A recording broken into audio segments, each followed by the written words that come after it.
Hey guys, so as like somebody who's done like a lot of personal development work over the past few years in combination with therapy and life coaching, I feel like I'm starting to understand that it's never like you're just gonna completely know everything and you're gonna think positive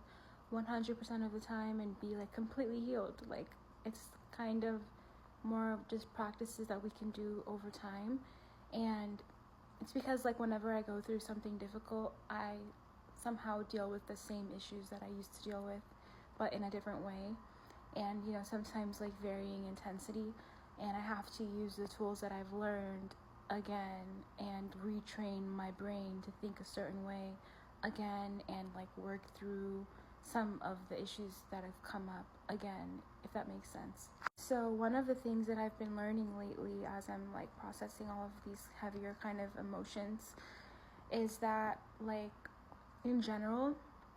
people that are prone to like depression and anxiety versus people who have a more like positive outlook on life and don't experience those things, the main difference, and this is coming from observation of myself being in both of those, having experienced both of those states,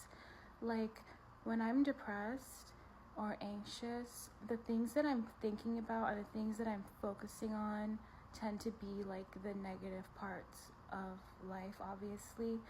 versus when I'm in a positive state, I'm choosing to like notice different things. So it could be the exact same situation, but it's like the things that you're choosing to focus on could be either making you more depressed or making you at least neutral or,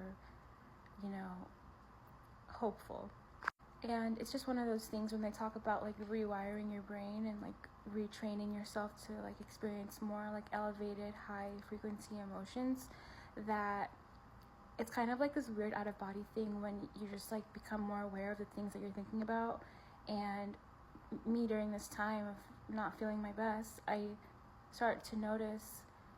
that like the things that I'm choosing to think about or the things that I'm having a tendency to focus on and like ruminate on are like negative things. Like it's basically just negative thought patterns happening over and over again. So it's like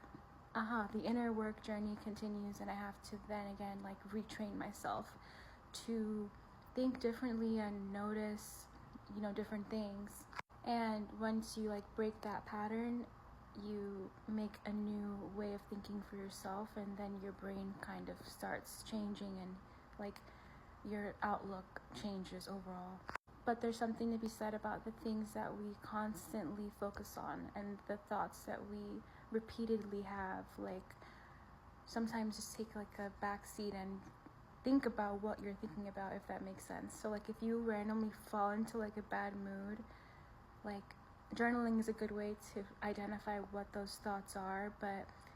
there do tend to be like the same things that we're thinking about over and over again that are making us have a low mood. So once you identify those things and you come to some kind of resolve, like in your mind or through journaling, like it can be really helpful to retrain yourself to focus on something else, or to just like vanish that thought. And if you want to learn more about journaling, definitely check out my journal, Wisdom in Dark Paradise. I think it's a good home base for people who are wanting to start their journaling journey or just into doing the inner work and personal development work to make themselves have a better mentality. I found a way to be grateful for like the hard things and difficult people, because it really just makes you so like resilient, and it's almost like a superpower having a sense of like emotional control, because a lot of like you just stand out when you have that quality about you, and you wouldn't have it if you didn't go through difficult things. So that's why I made this journal, Wisdom in Dark Paradise. If you want to learn more, it's in the link on my page, and if you're watching this on YouTube, in my description. Bye.